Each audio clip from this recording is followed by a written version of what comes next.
Bom, pessoal, dando continuidade então à nossa aula, né, onde nós vimos na última aula o que era impacto, poluição e dano ambiental e a diferenciação entre esses três itens. Hoje nós vamos conversar um pouco sobre o que é a gestão ambiental, né? Então, é a consequência natural da evolução do pensamento da humanidade em relação à utilização dos recursos naturais de um modo mais sábio, de uma maneira mais inteligente, onde se deve retirar apenas o que pode ser reposto, né? Seria essa lógica, mas a gente sabe que não é assim que funciona, mas onde deve retirar apenas o que foi reposto, ou, caso isso não seja possível, deve-se, no mínimo, recuperar a degradação ambiental causada.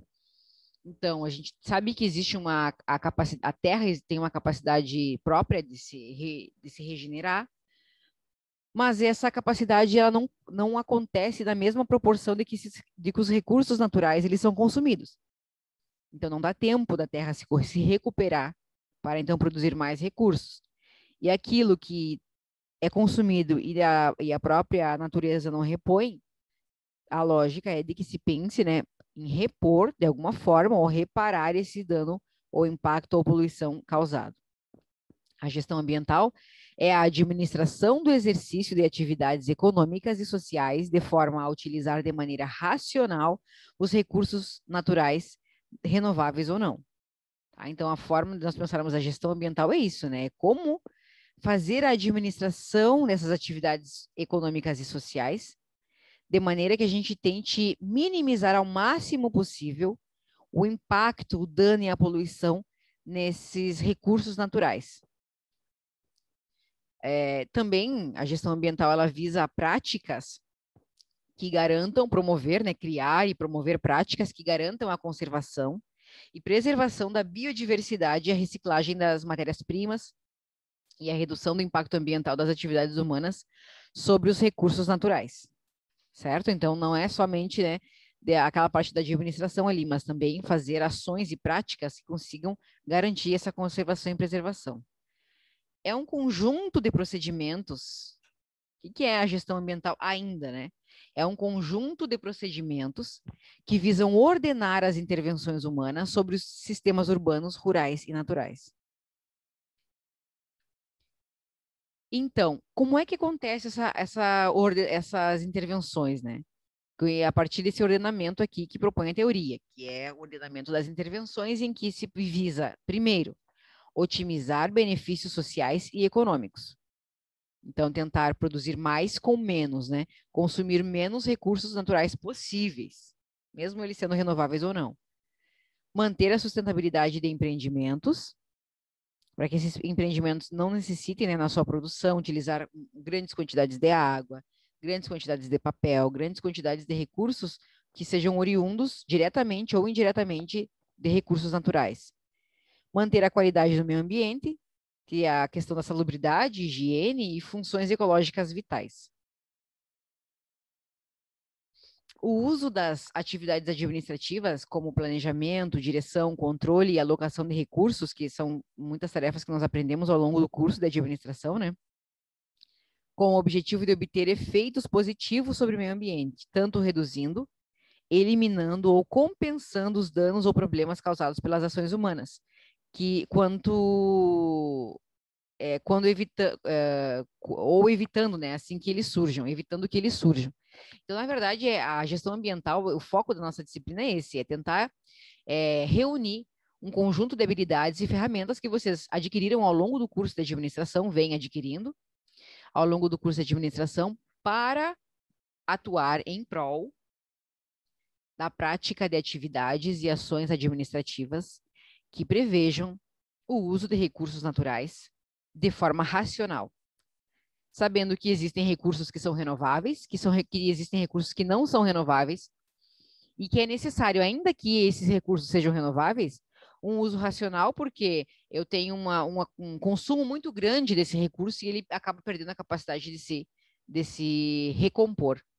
Então, a gestão ambiental propõe isso, pegar as ferramentas que nós aprendemos da gestão administrativa e aplicar em prol da sustentabilidade dos recursos naturais. Ainda dentro desse contexto, né, nós podemos dividir a gestão ambiental em dois itens, digamos assim, né? A gestão ambiental pública, vieses até mesmo, né? A gestão ambiental pública e a gestão ambiental empresarial. Então, a gestão ambiental pública, ela visa a condução, a direção e o controle pelo governo, né, do uso de recursos naturais através de determinados instrumentos, que são as leis, as normativas, os regulamentos, os órgãos controladores, como, por exemplo, o próprio Ministério do Meio Ambiente e também órgãos como o Embrapa, de proteção do meio ambiente, no geral, o IBAMA, o próprio IBAMA também, né? O que inclui medidas econômicas, regulamentos, normalizações, investimentos públicos e financiamento, requisitos institucionais, interinstitucionais e jurídicos, tá? A gestão ambiental também empresarial é o gerenciamento da questão ambiental pelas empresas, sejam elas públicas ou privadas, ou seja, ainda que a gestão ambiental ela tenha um foco nas instituições governamentais, porque são elas que promovem, né, são órgãos de controle, eu ainda tenho a questão da gestão ambiental empresarial no contexto da empresa pública também. Porque a empresa pública visa não só a gestão ambiental, ela visa não só a gestão ambiental pública, né? Ela visa não só essas questões normativas, mas também elas são empresas públicas, que dentro delas devem conter um gerenciamento relacionado à questão ambiental, tá bom? Componentes da gestão ambiental: planejamento do uso do território e dos recursos naturais, controle do uso do território e dos recursos ambientais e monitoramento da qualidade ambiental. Então, nós temos, né, como um PODC da gestão ambiental, com planejamento, controle e monitoramento, visando o planejamento do uso do território e dos seus recursos, né, que nele estão contidos, o controle do uso desse território e também dos recursos que estão contidos neste território e o monitoramento da qualidade ambiental. Dentro de todas essas questões ambientais e da própria gestão, nós temos as fases da gestão ambiental, que nos mostram um pouco de como é que nós chegamos até aqui, a esse nível de exigência e cobrança por preservação ambiental e preservação dos recursos naturais. Essa é uma linha do tempo, ela é um pouco breve, ela é bem resumida, tá, pessoal? Ela começa lá na década de 60, no ano de 1963, com a Primavera Silenciosa, que é um livro que foi um marco à época, porque até então nunca havia se ouvido falar nessas questões mais voltadas à preservação do meio ambiente, não de forma direta, pelo menos. Então,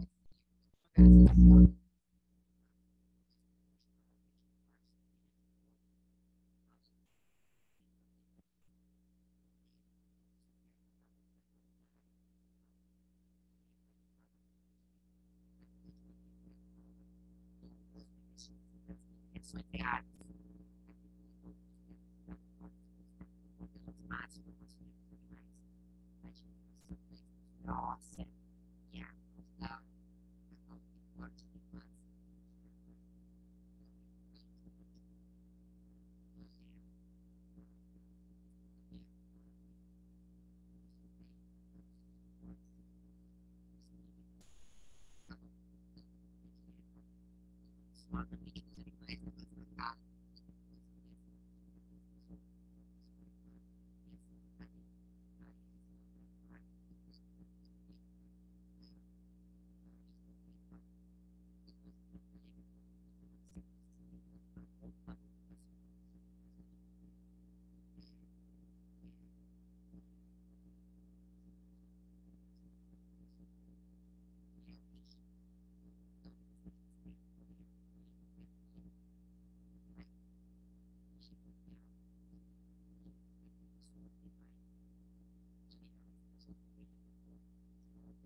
Né, mas o relatório Faunex é quando se originou o termo ecodesenvolvimento, e o relatório de Brundtland foi quando se originou o termo desenvolvimento sustentável.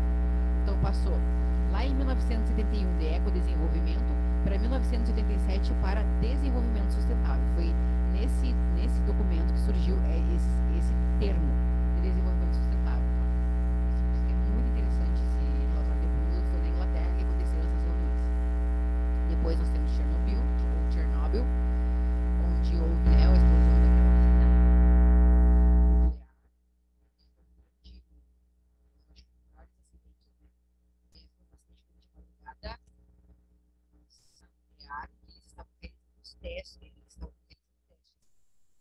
Uma falta de energia, que aconteceria? Daram os sistemas de segurança e emergência e acabaram perdendo o controle, causando um superaquecimento do reator da usina nuclear. Então, explodiu.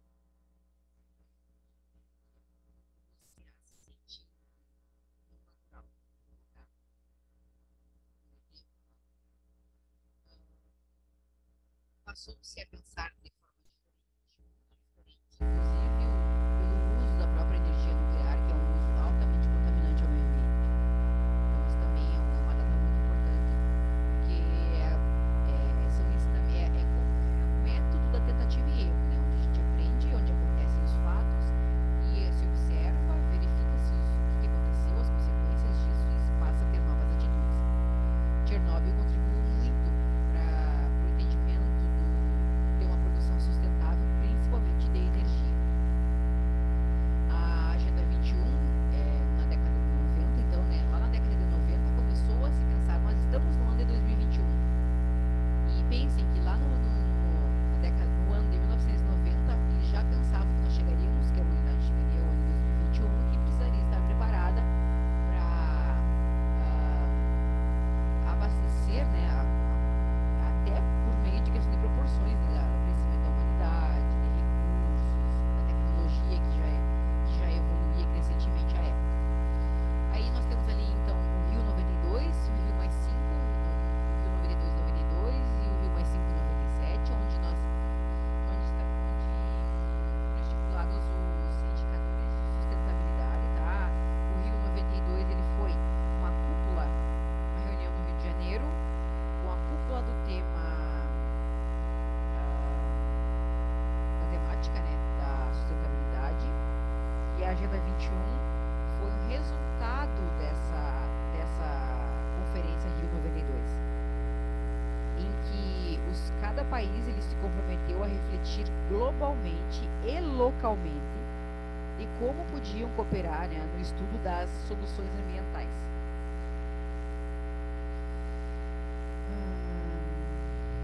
A gente sabe que existe uma questão muito política também em relação a isso, que precisa ser considerada, né, pessoal? A questão do poder das nações, das indústrias nacionais serem fomentadas, e isso precisa andar em paralelo, isso obrigatoriamente ele precisa andar em paralelo com a preservação ambiental, com foco nessa gestão ambiental também.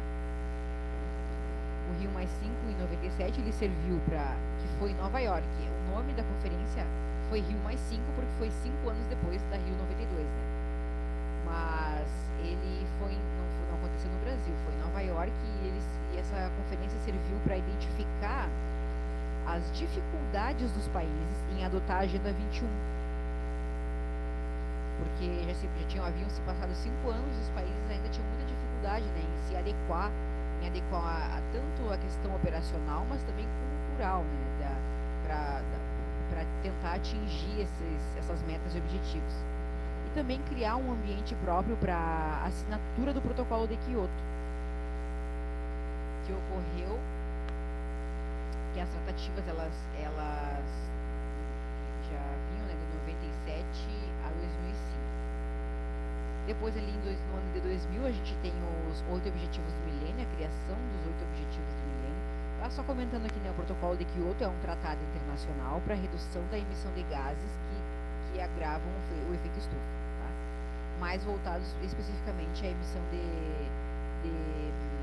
carbono, tá? Tanto é que a gente tem a medição, né, das pegadas de carbono, e é dessa forma que se mede, através das pegadas de carbono que são emitidas por cada país.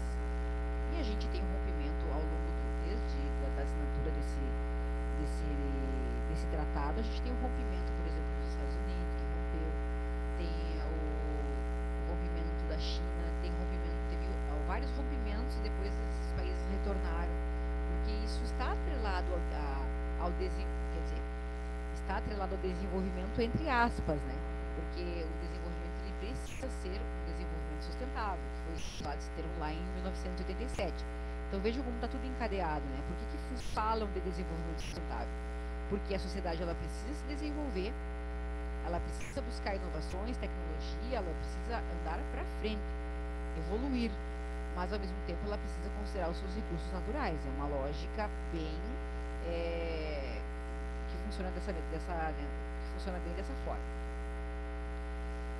Depois a gente teve o Rio mais 10, que foi em Joanesburgo, na África, e o Rio mais 20, que retornou agora, né? Foi em 2010 no Rio de Janeiro.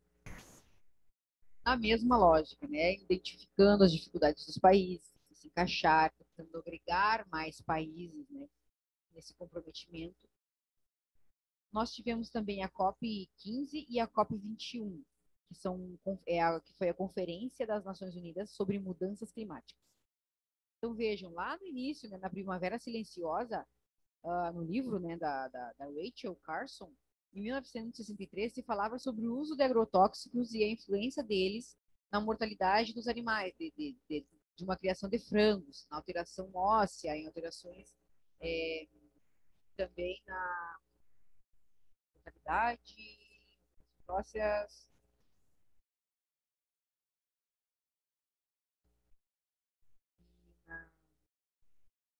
nas más formações, as más formações dos animais, do impacto que isso poderia causar no consumo, né, dessas carnes pelos humanos.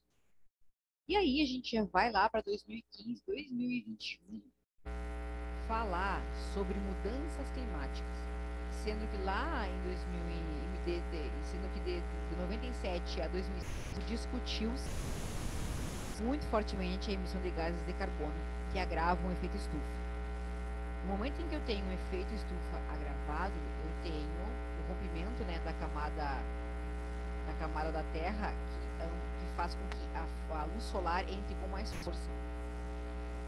Se ela entra com mais força, eu elevo a temperatura da Terra. E aí vem aquela questão que eu havia comentado com vocês, né, na última aula, das pessoas dizerem que a Terra ela passa por períodos de resfriamento e aquecimento ao longo da sua existência. Outras pessoas que dizem que não, que isso vai causar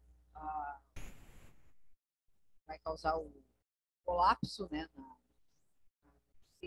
existência da Terra, na existência das condições de vida, né, para o ser humano sobreviver na Terra. Então, nós temos todas essas questões, tudo isso incluído aqui nessa pequena linha do tempo, né, que vai de 1960 a 2015, quando a gente tem a criação da Agenda 2030, substituindo a Agenda 21.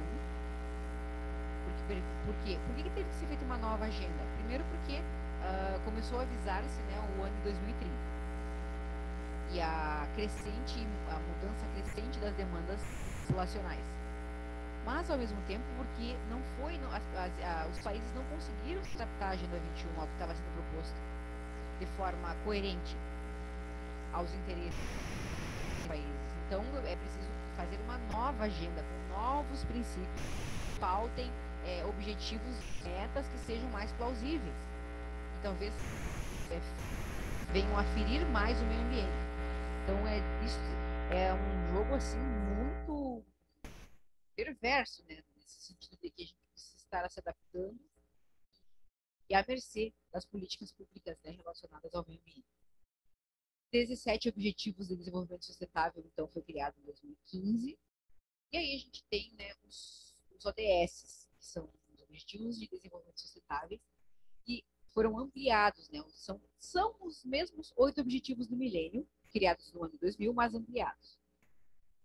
Então, as fases de gestão ambiental, elas agrupam essa série de acontecimentos aqui. Onde nós temos ali a primeira fase, muito antes ali, né, da Rachel Carson, foi lá em 1901 mesmo, lá no início do século XX.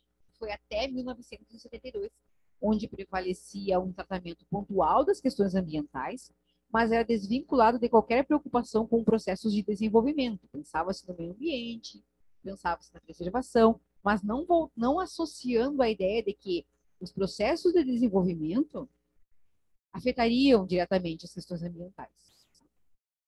Na segunda fase, a gente começa, então, com a Conferência das Nações Unidas para o Meio Ambiente, em Estocolmo, lá em 1972, já comentei isso, e vai até 92, né?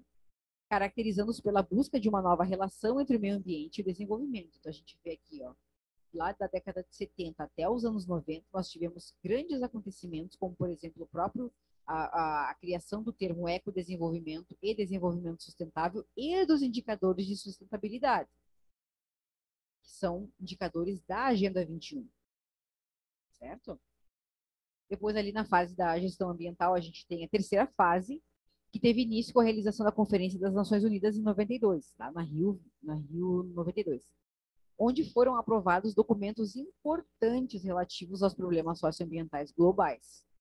Essa fase ela se caracteriza pelo aprofundamento das suas disposições, né, em recomendações pelos estados nacionais, governos locais, empresas e outros agentes.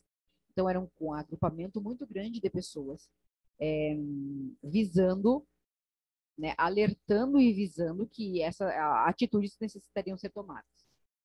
Nós temos também os estágios da gestão ambiental empresarial, tá, pessoal? São 13 estágios. O primeiro estágio é a postura reativa, o segundo é a adaptativa e o terceiro é a postura proativa. Vamos ver um pouquinho o que são cada um deles. O primeiro estágio é a postura reativa da gestão ambiental. O que acontece nesse estágio? Existe um desconhecimento da gestão ambiental aplicada às atividades, produtos e serviços da empresa. Então, isso é quando a empresa ela possui uma postura reativa. Tá? Então, ela se encontra no primeiro estágio. Existe o desconhecimento da gestão ambiental aplicada às atividades, produtos e serviços da empresa, o que atualmente chega a ser até questionável em função da legislação, em função do acesso à informação, tá? Mas pode existir também um desconhecimento. E também da solução de problema ou adoção de ações, ou seja, a empresa ela só toma uma atitude por pressão da sociedade, determinação do órgão público de controle ambiental ou do Ministério Público ou por meio de termos de compromisso ou termos de ajustamento de conduta, isso se ela sofre uma multa, uma punição, né? Ou decisão judicial. Então, a empresa ela só toma uma atitude em função, numa postura reativa, em função de ela ser cobrada por isso, seja pela sociedade, por um órgão público ou decisão judicial, certo? Esse é o primeiro estágio da gestão ambiental empresarial. Depois a gente tem o segundo estágio, que é uma postura adaptativa. O que diz o que é essa postura adaptativa? É o conhecimento da legislação ambiental aplicada às atividades, produtos e serviços da empresa, e o gerenciamento ambiental voltado para atender e cumprir a gestão ambiental. Correto? Então, aqui a empresa, ela já, digamos que ela evoluiu um pouquinho na cadeia, né? Ela já está num período de adaptação, entendendo que isso é importante e que precisa ser feito. Então, ela tem um gerenciamento ambiental voltado para atender minimamente as questões, né, de gestão ambiental, pelo menos.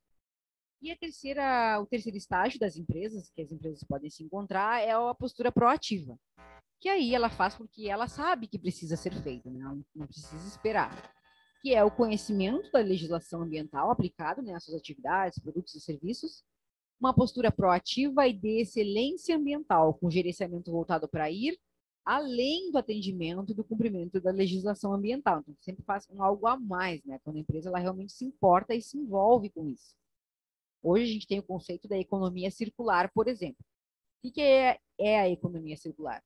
É a produção de bens e serviços utilizando somente materiais recicláveis. Então, isso envolve muito a questão da engenharia mecânica, engenharia de materiais, ciência de materiais. Por quê? Porque eu pego, por exemplo, lá na Dinamarca, eu não sei se já cheguei a comentar com vocês, tem um projeto, inclusive tem uma brasileira que estuda lá na URGS, que participa do mesmo grupo de estudos que eu, ela comentou conosco, que eles têm uma máquina que eles desmancham o plástico para retornar ao estado inicial de petróleo. Então, é algo muito interessante. Claro que é um petróleo processado, né? Não é um petróleo extraído primário, mas é petróleo. Então, se eu tenho uma fonte de energia que não é renovável, como o petróleo, por exemplo, em que só extrai, retira da terra e não repõe, e ele também não se renova, porque ele não é renovável, eu tenho, ao mesmo tempo, uma máquina que é capaz de pegar, fazer o processamento, retornar esse produto ao estágio inicial. Isso é um passo avançadíssimo e muito importante para o futuro, para a questão da sustentabilidade. Isso é economia circular. É quando eu gero produtos e serviços que são sustentáveis por si só. Eu crio novos produtos ou desmancho produtos existentes e consigo produzir novos produtos ou serviços a partir disso. Tá? Isso vai além. Isso vai além da gestão ambiental, de conhecer e acatar, né, as leis. Isso vai muito além. A antecipação também dos problemas ambientais futuros através da prevenção da poluição e do gerenciamento de riscos e a integração da função ambiental ao planejamento estratégico da empresa. Então, vejam o quanto a empresa ela está comprometida, né? Que lá no planejamento estratégico ela prevê ações de gestão ambiental, ações, né, de excelência em gestão ambiental. E aí fica a pergunta para vocês, né? O impacto social, econômico e ambiental das atividades produtivas. Que é tudo que a gente faz, é onde a gente trabalha, é onde o familiar trabalha, o pai, a mãe, o tio, a avó, o vizinho, é onde as pessoas elas produzem bens e serviços a todo momento. Quais são os impactos da sociedade, na sociedade e nas empresas de um ambiente ambientalmente desequilibrado? Quanto isso prejudica? Né? E quais são as ações que podemos ter para resolver esses problemas? Pessoal, os 10 maiores principais desafios para as empresas tentarem se adaptar, para as pessoas se conscientizarem, é estar sempre de acordo com a lei, enfrentar choques financeiros globais, tá? São coisas que as pessoas não conseguem muitas vezes fazer em função de recursos financeiros, adequar-se ao envelhecimento da população e dos trabalhadores, atender demandas de mercado emergentes, consolidar empresas após fusões e aquisições, resolver a crise de energia, controlar riscos em fusões e transações estratégicas, debelar a tendência de alta inflação, reconhecer o crescimento da consciência ambiental e atender às novas demandas de consumo. Então vejam que e aqui não tem nada político, na verdade, né? Não tem nenhum interesse político, mas tem um interesse financeiro. Então imaginem se resolver a crise de energia é algo que vem sendo pensado ao longo dos últimos anos, com energias renováveis, com o uso de energias renováveis, como energia solar, energia eólica, por exemplo. Mas nós ainda dependemos e muito de outros tipos de usinas, como, por exemplo, a usina nuclear, usinas termodinâmicas, que geram energia a partir da fumaça, do calor, da queima de materiais, de carvão, para gerar fumaça, então gerar a energia. Nós temos as hidrelétricas que também poluem. Então, são as que, por exemplo, no Brasil, a maior parte da energia vem das hidrelétricas. Não vem, por mais que a gente tenha um avanço muito grande de energia eólica, por exemplo, e solar, com diversas empresas já prestando esse serviço, e ela ficando cada vez mais acessível ao passar dos anos ainda, a energia consumida no Brasil vem de maior parte das hidrelétricas, termoelétricas. Então, é um jogo de interesses políticos e financeiros muito grande. Por isso, estão entre os 10 maiores principais desafios a serem enfrentados rumo a uma gestão ambiental, a um controle ou ao ambiente ambientalmente equilibrado. Certo? Então, ficam essas reflexões, tá, pessoal?